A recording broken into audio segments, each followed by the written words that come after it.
Hello बच्चों, good morning, good evening, जब भी आप मेरा वीडियो देख रहे हो। ठीक है, मेरा नाम शिवांश त्रिपाठी है। Welcome to our channel.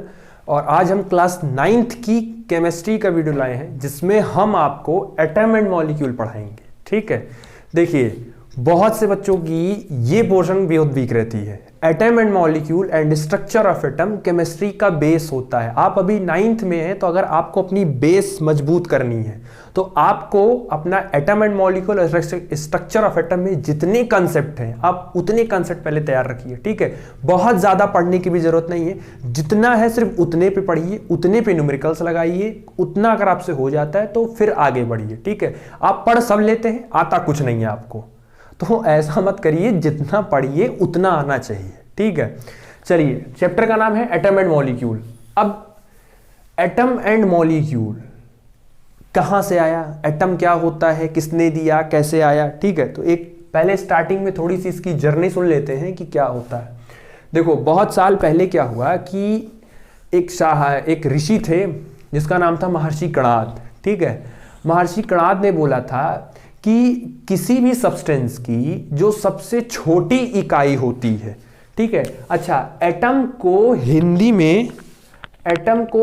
में बोलते हैं परमाणु, और मॉलिक्यूल को हिंदी में बोलते हैं अणु। अब इंग्लिश मीडियम वाले बच्चे कहां सर जी अणु परमाणु पढ़ेंगे, याद करने का ट्रिक है, बता देते हैं। भैया देखो, जिनका इंग्लिश में नाम छोटा है उनका हिंदी में नाम बड़ा है, और जिनका इंग्लिश में नाम बड़ा है उनका हिंदी में नाम छोटा है। तो एटम इंग्लिश में नाम छोटा है मतलब परमाणु बना, ये बड़ा है मतलब इसका। ठीक है, तो महर्षि कणाद ने क्या बोला था कि अगर आपके पास कोई सब्सटेंस है, ठीक है, कोई भी सब्सटेंस है, और उस सब्सटेंस की जो सबसे छोटी इकाई होगी या उस सब्सटेंस की जो सबसे स्मॉलेस्ट यूनिट होगी, उसी को इन्होंने क्या नाम बोला था, उसी को इन्होंने परमाणु बोला था। ठीक है, महर्षि कणाद ने बोला था कि किसी भी सब्सटेंस की जो सबसे छोटी यूनिट होगी, स्मॉलेस्ट यूनिट, उसी को हम परमाणु बोलेंगे। ठीक है, कुछ वक्त के बाद ये तो भैया हमारे इंडियन साइंटिस्ट हो गए, महर्षि कणाद ने बोला था, इंडियन साइंटिस्ट। ठीक है, कुछ वक्त के बाद एक ग्रीक फिलोसोफर आया, ठीक है, जिसका नाम था डेमोक्रेट्स। डेमोक्रेट्स ने क्या बोला, सेम बात बोली कि किसी भी सब्सटेंस का जो सबसे स्मॉलेस्ट पार्टिकल होता है या स्मॉलेस्ट यूनिट होता है, उसको हम एटम कहेंगे। ये डेमोक्रेट्स ने बोला था, बोला दोनों लोगों ने वही बात थी। उन्होंने क्या बोला कि किसी भी सब्सटेंस का जो सबसे स्मॉलेस्ट यूनिट होगा उसको हम परमाणु बोलेंगे, सबसे छोटी इकाई को परमाणु बोलेंगे। इन्होंने बोला कि जो सबसे स्मॉलेस्ट यूनिट होगा उसको हम एटम बोलेंगे। ठीक है, तो ऑलमोस्ट दोनों लोगों ने बातें सेम बोली थी। ठीक है, तो उसमें कोई बहुत ज्यादा वो नहीं है। अब फिर क्योंकि कहानी ये आई कि एटम, फिर बहुत में बोला गया कि एटम डिविजिबल है, कुछ लोगों ने बोला कि एटम इनडिविजिबल है। ठीक है, तो अब डिविजिबल है कि नहीं है, सबसे बड़ी प्रॉब्लम थी। ठीक है, डिविजिबल है कि नहीं है, ये बड़ी प्रॉब्लम थी। कुछ लोग ये बोल रहे हैं कि एटम डिविजिबल है, और कुछ लोग बोल रहे हैं कि एटम डिविजिबल नहीं है।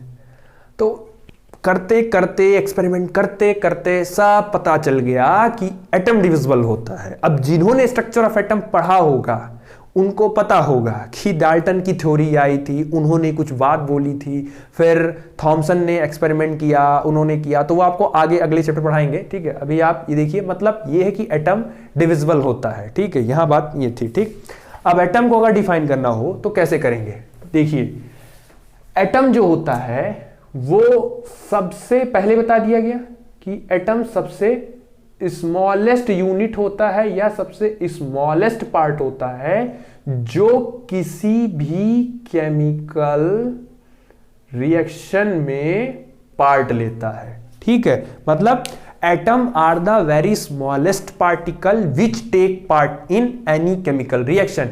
किसी भी रिएक्शन में अगर कोई पार्ट लेने जा रहा होता है तो वो एटम जा रहा होता है। ठीक है, एटम जाता है। ठीक है, अब एटम की जो साइज है वो बहुत छोटी है। ठीक है, एटम को आप देख नहीं सकते, तो एटम की जो साइज है वो बहुत छोटी है। इसको हम जनरली एंगस्ट्रॉम में मेजर करते हैं या नैनोमीटर में मेजर करते हैं। ठीक है, किस में मेजर करते हैं, एंगस्ट्रॉम में, मतलब ऐसा शो करते हैं, और या तो हम उसको नैनो मीटर में करते हैं, ठीक, इसको हम nm करते हैं। अब 1 मीटर में 10 टू दी पावर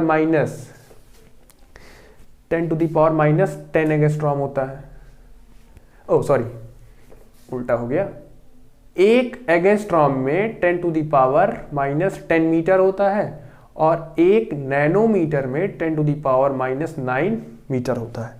ठीक है, तो इसको लिख लीजिए कि एटम जो होता है वो सबसे स्मॉलेस्ट यूनिट होता है जो किसी भी केमिकल रिएक्शन में पार्ट लेता है, और उसको जो बहुत छोटा है तो उसको हम एंगस्ट्रॉम में सबसे छोटी यूनिट, रेडियस की मेजरमेंट की सबसे छोटी यूनिट होती है angstrom. 1 angstrom is equal to 10 to the power minus 10 meter, और 1 नैनोमीटर में होता है आपका 10 to the power minus 9 meter. ठीक है, चलिए अब उसके बाद है आपको पढ़ना है कि एलिमेंट क्या होता है, कंपाउंड क्या होता है, एटम में डिफरेंस क्या होता है, क्योंकि बहुत से बच्चे में डिफरेंस दिक्कत होती है। ठीक है, तो अभी आपको बहुत ज़्यादा लंबा नहीं बनाएंगे ये भी पार्ट। ठीक है, अभी आपको सिर्फ एक इंट्रोडक्टरी लेक्चर देना है। ठीक है, बहुत से बच्चों ने मुझसे रिक्वेस्ट किया था कि सर 9th का भी वीडियो बना दीजिए, तो हालांकि इतना रिक्वेस्ट, बहुत टाइम नहीं मिलता ना बाबू, इसीलिए बनता नहीं है। तो बहुत करने के बाद मैंने कोशिश किया बनाने को, तो आपको फिजिक्स का भी, केमिस्ट्री का भी एंड बायो का भी, तीनों का आपको यहाँ मिल जाएगा।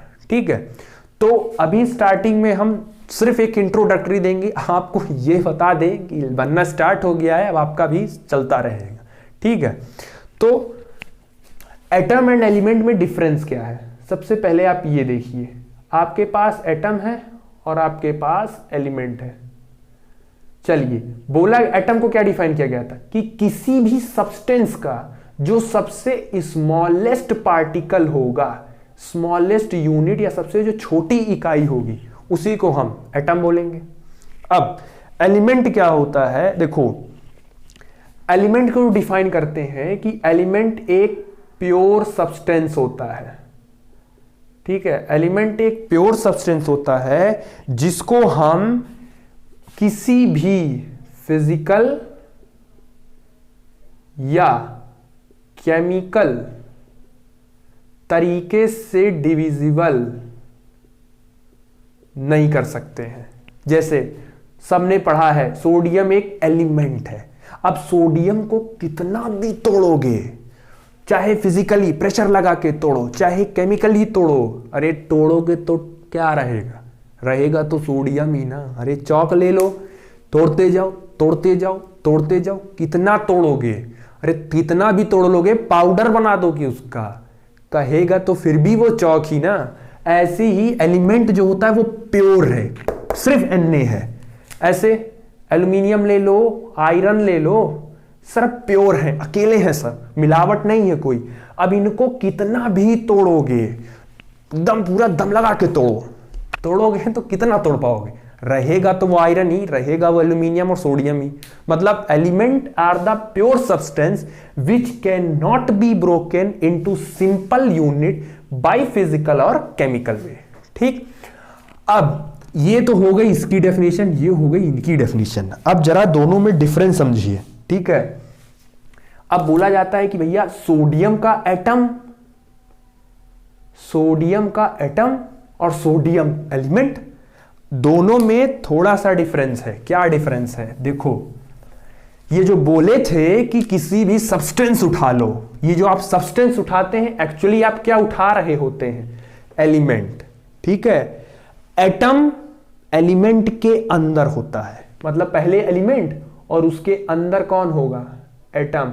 ढेर सारे एटम कंबाइन होंगे तब जाके आपका एलिमेंट बनता है। ठीक है, यानी जैसे सोडियम का एटम, फिर सोडियम का एटम, फिर सोडियम का एटम, ऐसे सोडियम का एटम एटम एटम एटम जोड़ते जाओ, पूरा एक सोडियम का एटम कंबाइन होगा, एक सोडियम का एलिमेंट बन जाएगा।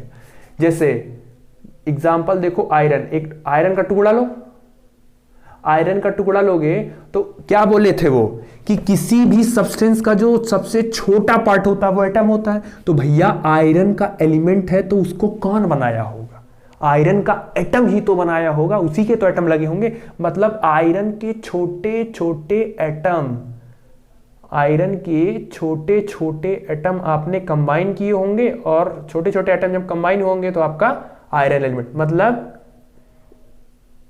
छोटे छोटे एटम कंबाइन होकर आपका एलिमेंट बना होगा, ठीक है, यानी एलिमेंट के अंदर एटम आता है। अच्छा, किसी एलिमेंट के सभी एटम एक जैसे होंगे, सारे एटम एक जैसे होंगे, तो सभी एटम की फिजिकल प्रॉपर्टी, सभी एटम की केमिकल प्रॉपर्टी, सभी एटम की मास स्ट्रक्चर जो होगा सब चेंज हो जाएगा। आपने एलिमेंट बदला, एटम बदल जाएगा। बात आ गई समझ में? तो ये होता है एटम और एलिमेंट में डिफरेंस। ठीक, बात आ गई समझ में ना कि एलिमेंट और एटम में क्या डिफरेंस होता है। ठीक है, चलिए अब जैसे हमारे पास कुछ एलिमेंट हैं, जैसे सोडियम, तो सोडियम को लिखते हैं Na, पोटेशियम एलिमेंट है तो K, आयरन एलिमेंट है तो Fe, और एल्यूमिनियम है तो Al, मैग्नीशियम है तो Mg, फास्फोरस हो गया तो P, कार्बन हो गया तो C, नाइट्रोजन हो गया N, ऑक्सीजन हो गया तो O। ठीक है, तो ये सब हमारे आपके सिंपल है। सिलिकॉन हो गया तो Se। ठीक है, तो ये सब आपके एलिमेंट हो गए हैं। ठीक है, तो अभी इतना ही रहने देते हैं। ठीक है, आगे आपको और डिटेल में पढ़ाएंगे, अभी तो चैप्टर बहुत लंबा है, बहुत बड़ा चलेगा चैप्टर अभी।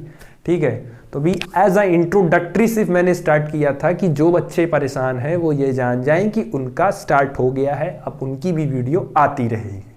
ठीक है, अब आप हमको कमेंट में ये बता दीजिए कि आपको बायो और फिजिक्स में से कौन सा चैप्टर पहले पढ़ना है, बायो में कौन सा चैप्टर स्टार्ट करना है और फिजिक्स में कौन सा है, ये आप हमको बता दीजिए, जिससे एक आइडिया रहे कि पहले किसको स्टार्ट करना है। ठीक है, तो अभी तक जितना पढ़ा है उसमें तो डाउट हुआ नहीं होगा क्योंकि बहुत थोड़ा सा ही पढ़ाया है। ठीक है, तो बायो और केमिस्ट्री के लिए बायो और फिजिक्स के लिए बता दीजिएगा कि कौन सा चैप्टर स्टार्ट करना है, और पढ़ते रहिए, पढ़ाई करते रहिए, कोई दिक्कत हो तो बताइए। ठीक है, चलिए पढ़ाई करते रहिए। All the very best, thank you.